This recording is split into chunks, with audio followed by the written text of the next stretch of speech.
Assalamualaikum warahmatullahi wabarakatuh. Alhamdulillahi rabbil alamin. Wassalatu wassalamu ala asyrafil anbiya'i wal mursalin Sayyidina Muhammadin wa ala alihi wa sahbihi ajma'in. Qala Allah Ta'ala fil Qur'anil Aziz wa huwa asdaqul qailin. A'udzu billahi minasy syaithanir rajim. Bismillahirrahmanirrahim. Wa minhum man yaqulu rabbana atina fid dunya hasanah wa fil akhirati hasanah wa qina azabannar. Hadirin dan hadirat sidang jamaah tarawih yang kami muliakan, marilah kita senantiasa memanjatkan puji syukur kehadirat Allah Subhanahu wa Ta'ala yang selalu memberikan nikmat kepada kita berupa nikmat kesehatan, kesempatan, bahkan nikmat iman, sehingga kita dapat hadir di tempat yang mubarakah ini dalam rangka menunaikan salah satu kewajiban kita sebagai umat Islam, yakni salat Jumat, salat tarawih, salat Isya, dan insya Allah kita akan lanjutkan dengan salat sunat tarawih dan witir. Salawat dan taslim atas junjungan Nabi besar Muhammad sallallahu alaihi wasallam sebagai nabi terakhir, contoh teladan bagi seluruh umat manusia. Hadirin sidang jamaah tarawih yang kami muliakan,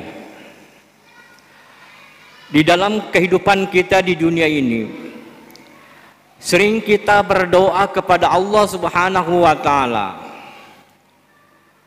dan bermacam-macam doa kita panjatkan kehadirat Allah Subhanahu wa Ta'ala. Kita sering menutupnya dengan doa Rabbana atina fid dunya hasanah wa fil akhirati hasanah wa qina azabannar. Ya Allah, ya Tuhan kami, berikanlah kami kebaikan di dunia dan kebaikan di akhirat, dan jauhkanlah kami dari api neraka. Itu sering kita ucapkan di mana saja pada saat kita berdoa. Rabbana atina fid dunya hasanah. Ya Allah, berikanlah kami kehidupan kebaikan di dunia.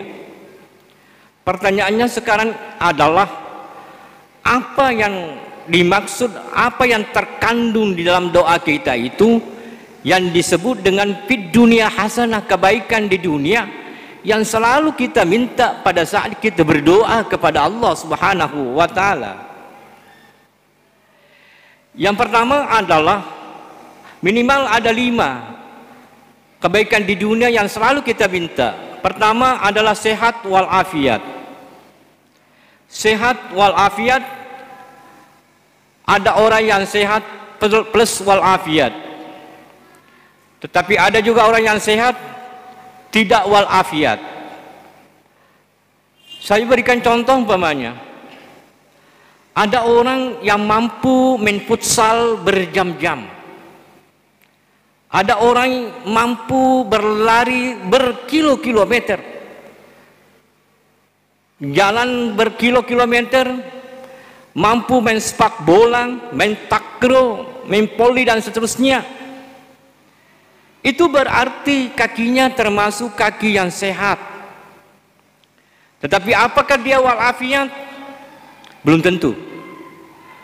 Kalau dia kakinya sehat ini dia pergunakan kepada hal yang diridhoi oleh Allah Subhanahu wa Ta'ala, seperti umpamanya dia pakai ke masjid, dia pakai ke majelis taklim, dia pakai ke pasar untuk mencari nafkah, dia pakai ke kebun untuk mencari nafkah, dan seterusnya. Berarti kakinya itu dipakai kepada hal yang diridhoi oleh Allah Subhanahu wa Ta'ala. Maka itulah namanya kaki yang sehat plus walafiat.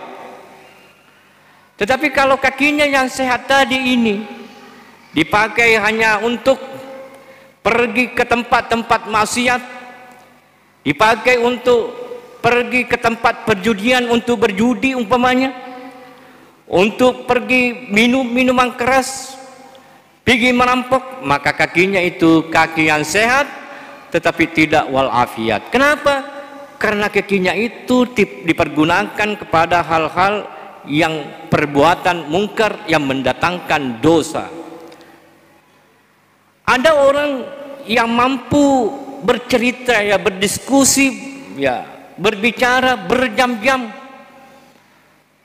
berarti itu lidahnya termasuk lidah yang sehat. Tetapi apakah dia walafiat? Belum tentu. Kenapa?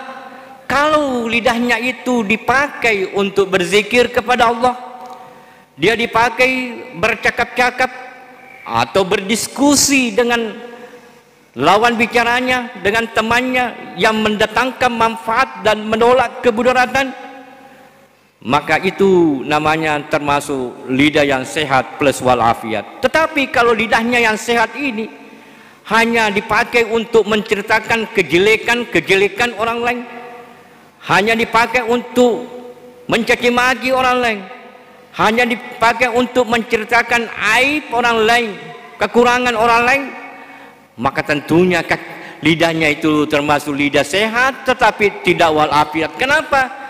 Karena lidahnya itu dipakai kepada hal-hal yang tidak diridhai oleh Allah Subhanahu wa taala. Alhamdulillah kita yang hadir di tempat yang berbahagia ini termasuk kita memiliki kaki yang sehat karena kita pakai ke masjid untuk beribadah, untuk melaksanakan salat fardu isya, melaksanakan salat sunat tarawih, witir. Kita termasuk memiliki lidah yang sehat walafiat. Kenapa? Karena kita pakai berzikir, kita pakai lidah kita mengucapkan bacaan-bacaan salat, doa-doa setelah salat dan seterusnya. Alhamdulillah kita termasuk memiliki yang lidah yang sehat walafiat. Itu yang pertama. Yang kedua adalah rezeki yang berberkah. Rezeki itu sebenarnya apa yang kita usahakan. Setelah kita usahakan itu, lalu kita memperoleh hasil, ada hasil usaha.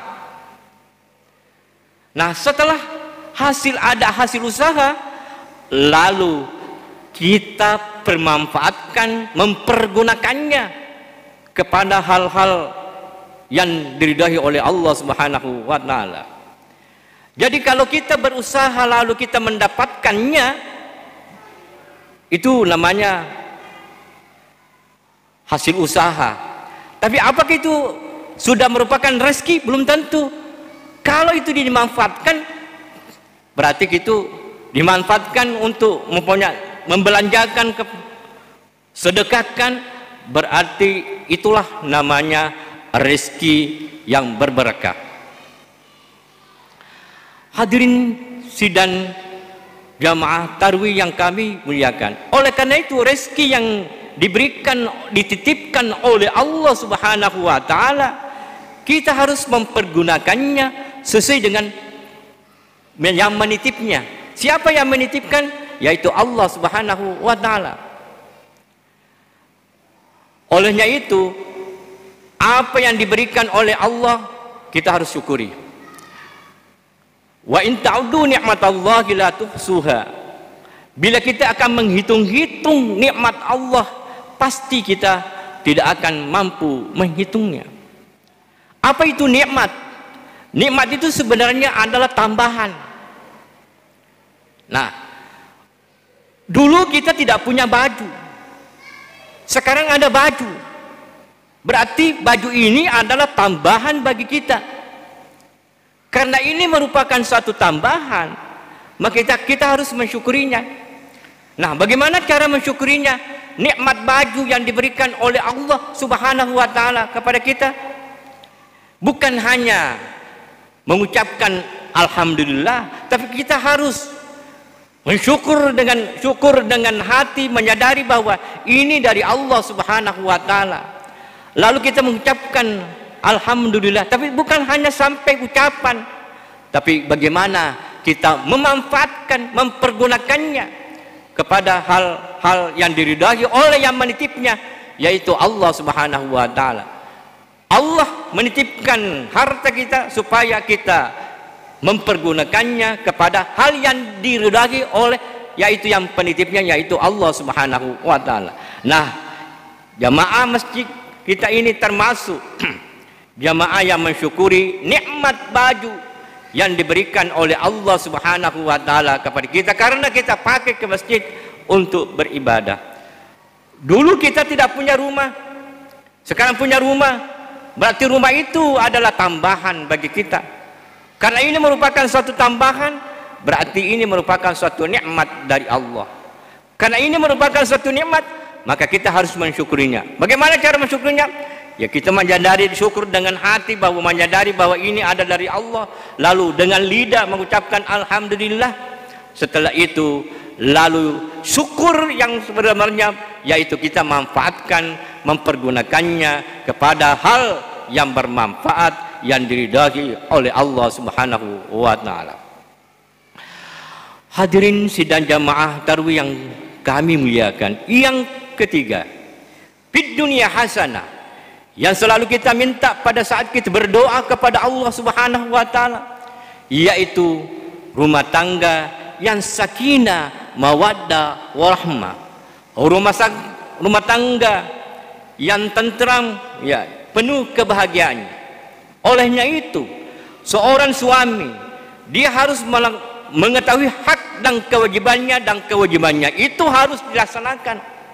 Istri juga harus mengetahui hak dan kewajibannya itu juga harus dilaksanakan. Suami harus menyayangi istri, istri harus menghormati suami. Nah, kalau ini terjadi, maka itu akan terjadi keharmonisan di dalam rumah tangga. Tetapi kalau tidak, suami tidak melaksanakan kewajibannya, istri tidak melaksanakan kewajibannya, suami tidak menyayangi istrinya, istri tidak menghormati suaminya, maka itu akan tercipta namanya keretakan di dalam rumah tangga, ketidakharmonisan rumah tangga yang pecah, dan tentunya itu tidak mendatangkan manfaat, dan tujuan perkawinan itu tidak akan tercapai. Sehingga dengan demikian, untuk membangun rumah tangga yang sakinah mawaddah, maka kita harus, seorang suami mengetahui hak dan kewajibannya dan melaksanakan kewajibannya, istri begitu juga melaksanakan kewajibannya dan saling menyayangi, menghormati. Hadirin sidang jamaah tarawih yang kami muliakan, yang keempat, fid dunya hasanah, yaitu keturunan anak yang soleh. Kita harus menciptakan anak yang soleh. Seorang orang tua dia harus memberikan pendidikan agama kepadanya. Seorang orang tua dia harus mengajarkan anaknya membaca Al-Quran. Kalau dia tidak mampu, maka serahkanlah kepada orang yang ustaz yang mampu mengajarkannya untuk pendidikan agama. Yang terakhir adalah fid dunya hasanah, yaitu iman yang mantap. Nah, untuk meningkatkan keimanan kita, kita harus selalu meningkatkan ketakwaan kita kepada Allah Subhanahu wa taala dengan melaksanakan perintah-perintahnya dan meninggalkan segala larangannya. Insya Allah, kalau kita melaksanakan perintahnya dan meninggalkan larangannya, insya Allah kitalah termasuk orang yang selamat, baik di dunia terlebih-lebih nanti di akhirat kelak. Amin amin amin ya rabbal alamin. Sekian, wassalamualaikum warahmatullahi wabarakatuh.